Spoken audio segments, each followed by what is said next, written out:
Okey, pengulangan kata okey ataupun tak okey.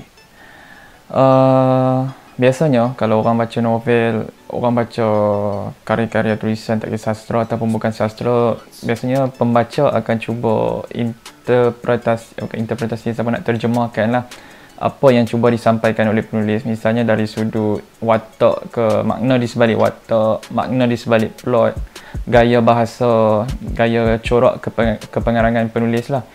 Cumanya dalam Seorang Tua di Kaki Gunung ni, saya cuba melihat dalam sudut gaya penulisan Azizi Haji Abdullah dalam membawa plot ni lah, dalam membawa plot penceritaan. Saya lihat sebenarnya Azizi Haji Abdullah banyak mengetengahkan corak gaya bahasa pengulangan. Dalam pengulangan ni kita ada banyak macam anafora, epifora, repitasi.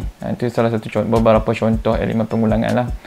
Kalau anafora kita ada dengan pengulangan di awal baris. Itu sebagai contoh.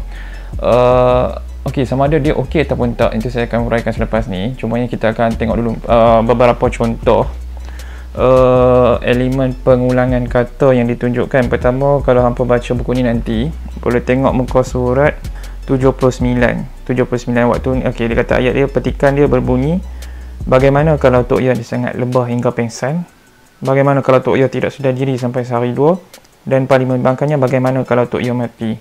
So pengulangan perkataan bagaimana, yang ni saya rasa saya consider sebagai pengulangan anafora lah, sebab dia pengulangan bagaimana tu di awal baris. Okey, itu contoh lain yang paling dominan. Okey, ini satu lagi dekat muka surat 132. Okey, ayat dia, petikan dia macam ni, biarlah fikir tidak balik, fikirnya lagi, biarlah Amin tidak datang. So perkataan biarlah menjadi salah satu perkataan yang diulang dalam petikan tersebut. Lagi boleh contoh dekat sini muka surat 137. Pada tatkala hendak menetap kayu tiang rumah, apabila kayu itu keluar air merah, janganlah dikerat dan jangan ditarah, dan jangan ambil lagi kayu itu hingga sampai 3 hari. Maka ambillah kayu itu jika terbit air putih atau jernih atau keruh. So pengulangan perkataan jangan. Saya melihat penulis menterjemahkan emosi watak tersebut dalam sewaktu dia bermonolog, ataupun dia nak tunjukkan elemen kerisauan yang ada pada masa dia dalam situasi tersebut lah. So banyak perkataan jangan tu diulang, yang saya nampak dalam buku ni banyak diulang dalam bentuk kerisauan. So itu salah satu contoh.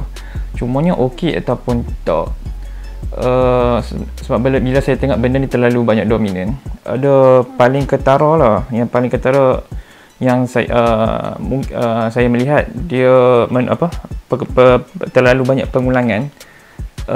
Pada saya yang membaca ni sedikit sebanyak dia macam, bila terlalu banyak dia macam menjatuhkan sedikit ataupun plot atau mood membaca. Sebab kalau baca muka surat 132 ni sehingga 134, lebih kurang 1, 2, 3 muka surat ni, banyak elemen pengulangan kata tu diulang. Sehingga kan dia sebenarnya scene Tok Yah ni dia masuk hutan nak tebang pokok cengal. Tapi dalam waktu sebelum dia tebang tu banyak dia bermonolog, dia teringat benda ni, dan banyak elemen monolog tu mengetengahkan elemen pengulangan. Dia jadi macam lambat. Dia macam lambat lah kan. Lambat tu macam maksud dia, tak potong-potong lagi. Dia terlalu banyak elemen bermonolog dan pengulangan kata tu dia bermain.